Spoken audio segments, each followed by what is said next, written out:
What's up, everybody? It is the Best Spot Kids movement. I'm back with another video. And today I want to talk about, of course, Xbox, Arcane, Redfall, and Jason Schreier. So today, of all days, news broke about what really happened behind Redfall. And the person to break this story is Jason Schreier. Has a big article up on Bloomberg.com. And pretty much the key points of this article was pretty much highlighting, what went wrong, right? Um, we learned from this article that Redfall was originally designed as a games as a service game with a lot of microtransactions, and obviously those were eventually pulled.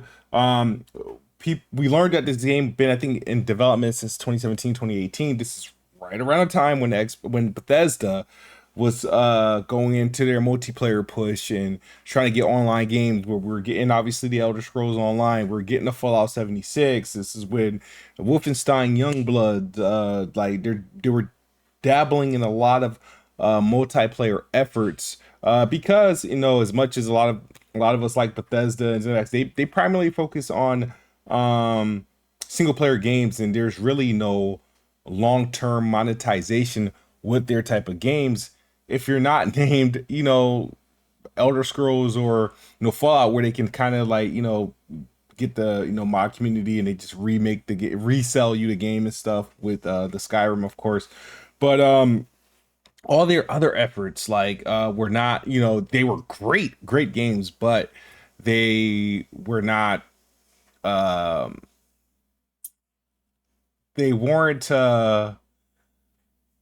the word I'm looking for. um they couldn't sustain long-term monetization. So during this push, obviously, Arcane had were to make a multiplayer game, and that game was Redfall. During the development, a lot. Now, just to give you guys a heads up, this is the game.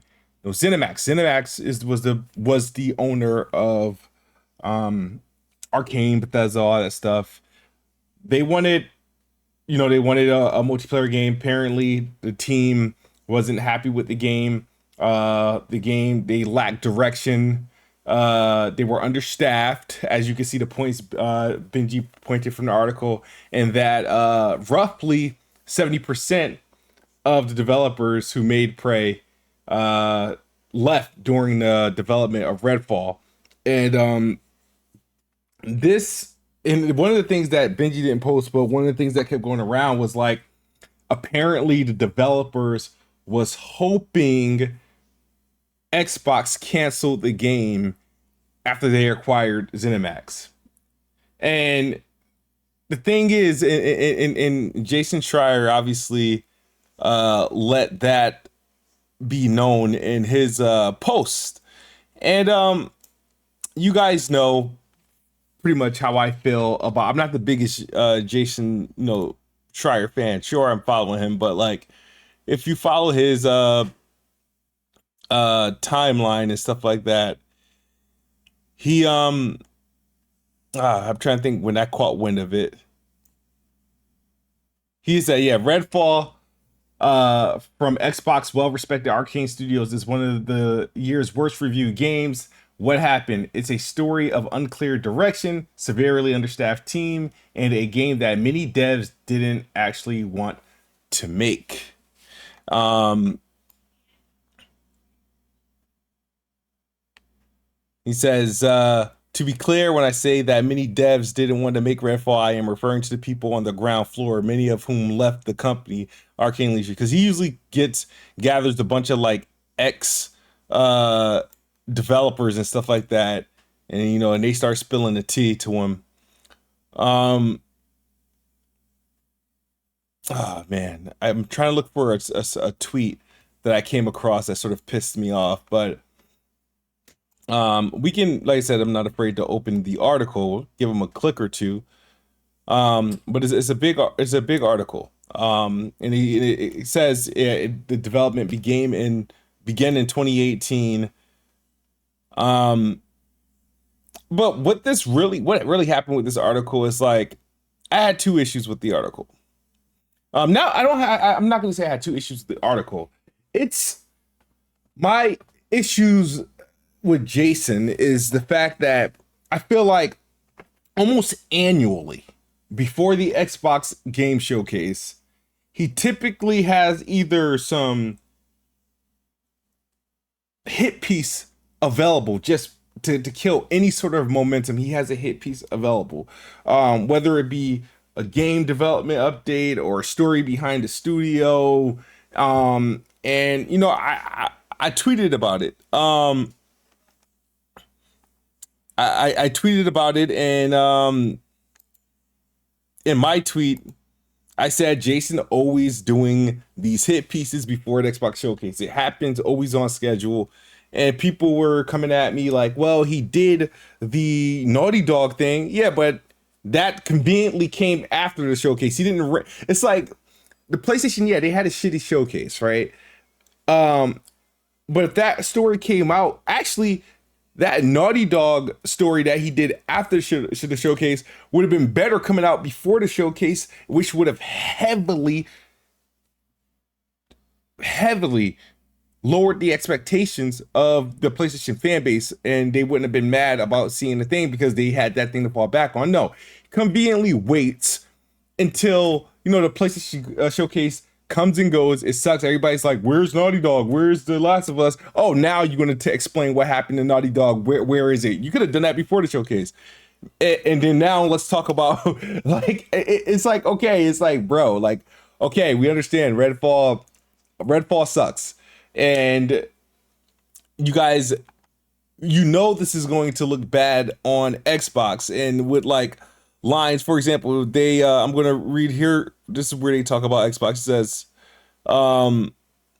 meanwhile, on September 21st, 2020, Microsoft purchased ZeniMax for $7.5 billion. It was an ambitious move that gave Xbox control over a lucrative franchise such as Doom, Fallout, as well as the upcoming Starfield.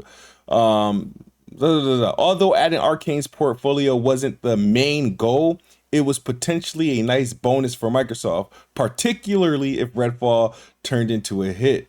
The acquisition gave some staff at Arcane hope that Microsoft might cancel Redfall, or better yet, let them reboot it as a single-player game. Microsoft maintained a hands-off approach. Aside from canceling a version of Redfall that had been planned for a rival Sony Corp's PlayStation, Microsoft allowed ZeniMax to continue to operating as it had before with a great autonomy. Microsoft Spencer would later say in a kind of funny interview that Xbox didn't do a good job early engaging Arcane Austin. So this is where I get pissed off at. It comes back, it's to the point, so despite all the stuff that's in this article, what happened to early days and stuff like that, well, we were hoping that Xbox canceled it or let us reboot it, and now it becomes Xbox problems. This is now Xbox fault. So apparently this is now it's Xbox fault because Xbox didn't elect to cancel the game. Xbox didn't elect to cancel the game, so now it's Xbox fault, or let them reboot it. So let me just bring you guys back to memory lane, where this whole thing about Xbox, they always getting into business, they ruin games, they don't have creative control, they cancel games, they're always canceling games, all this other shit, right? Oh, Xbox is gonna ruin Bethesda, all this other shit, right? Biggest complaint that Xbox has. Now imagine this. What's the other thing Xbox get? Xbox has no games, right? Now let's play retro. Let's rewind. Let's say Xbox does what everybody is saying they should have done without knowing anything about the game. Let's say this. Let's say Xbox does cancel the game, right? After they acquired ZeniMax. Because you gotta think about it. The people that were working on this game still had already left, right? They still already left. So let's say Xbox cancels this game. What would What would the reports be? I'm pretty sure Jason Schreier would be the first one to say Xbox canceled a brand new IP from Arcane Austin, and 70% of the developers left. How bad would that look? And at a time, now think about it. Canceling the game back then, when none of us really have no idea what the game's potential could have been, it would just look horrible. Because now we're thinking about Fable Legends, we're thinking about Scalebound. Like, wait, how you gonna buy a studio and then you gonna cancel the game? Xbox ain't got no games, release the game. And at this point, Xbox still needs games, right? So it's funny. And that's why I think it's like, really, so y'all really gonna blame this on Xbox? The whole idea, the concept of the game wasn't working from the jump. This was a ZeniMax problem Xbox inherited, and they let them release it. Just like they let Ninja Theory release Bleeding Edge.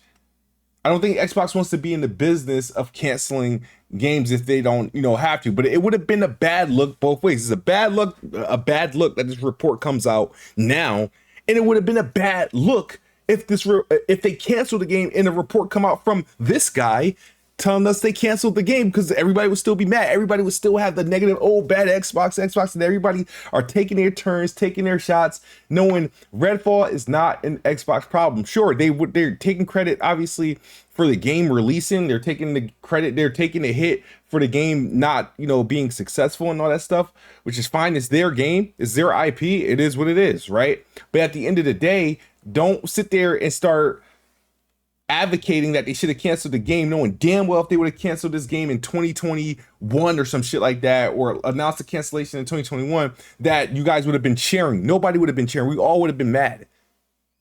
We all would have been pissed off. It would have looked horrible. So stop it. And so yes, I do feel I think he does good work. His investigative journalism is is untouched.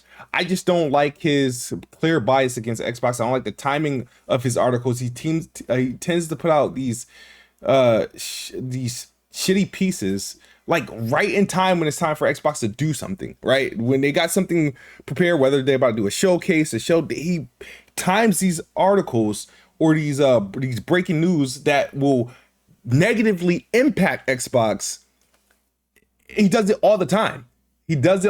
So I said something about it. He doesn't like what I had to say. He says, "My dude, if you think the publication schedule of Bloomberg News revolves around the video game marketing presentation, you are truly off your rocker." And apparently people think this was like some sort of like damaging reply. I mean, this dude's not that big. He doesn't like how I feel, or it doesn't agree with my opinion. It is what it is. This is how I feel. I'm not off my rocker. I just know historically, he has articles that come out right around the time Xbox has a presentation to do, and it's typically negative. I just think it's corny. So yeah, that's how I feel. I'm not off my rocker. I'm perfectly sane. You know what I mean? I'm well educated, so I'm not off my rocker. It's just the observation I made, and I shared it. But yeah, I think at the end of the day, I play Redfall every now and then. It's nowhere one of my favorite games or anything like that. It's an okay game. It's not the worst game that ever came out or anything like that. We've played worse. But if this shitty article is nothing, and everybody running around on Twitter with all their stupid posts, it's nonsense. They know this is not really a problem. This is a non-issue. And I'm happy that Xbox released the game, honestly, because at the end of the day, when you're struggling to release content, put it out, see what happens, see if they like it. And at the end of the day, there's some veterans at Arcane, and this is in ZeniMax, they should have done a better job putting this game out, but no way should this be a Xbox problem. Xbox didn't create this problem. They didn't create Redfall. And I would have disagreed, just like I disagreed with them delaying Halo Infinite at that point in time. I would have disagreed with them canceling the game. I'd rather play the game and not like it than had the game been canceled and not had the opportunity to play it out. At least I had the opportunity to play it and then determine whether I like it or not. But what I played from Redfall, to me, I don't think it should have been canceled. I think it could have been better. I think maybe they should have let them reboot it and do a single player game, but obviously that would have been a delay. The game would have been probably like 2-3 years later, whatever. But they, at the end of the day, they have a product that's out and they can still work on it. They continue to work and make it a better game. They like that. Do it. People do it all the time. Developers do it all the time. They revive games. They turn around games that had a rocky launch all the time. Make it a better game. But no, like to Jason, to everybody, using this article as some sort of hit piece against Xbox, you're wrong, and it shouldn't be used that way. So, but at the end of the day, it is what it is. That's my thoughts on this situation. If you like Redfall, you like Redfall. Like I said, I play every now and then. It's nowhere near one of my favorite games. It's like, it's cool to boot up and I play with the kids every now and then, but it's just not one of my favorites, and that's the unfortunate. But I am happy that I've had the opportunity to play the game, and like I said, I'd rather have the opportunity to play it than the game be canceled. Because like I said, if this was a game that got canceled and they broke news, and someone like Jason decides to share, oh, Xbox canceled this IP from a brand new IP from Arcane Austin, it would not have been, oh my God, Microsoft, thank you for stepping in. It would have been nothing like that. It would have been like, oh my God, look at Microsoft canceling games, bad management. All right. At the end of the day, Xbox is the best box. I am the best spot. Good night or good morning if you're on the other side of the globe. I'm out of here. Peace.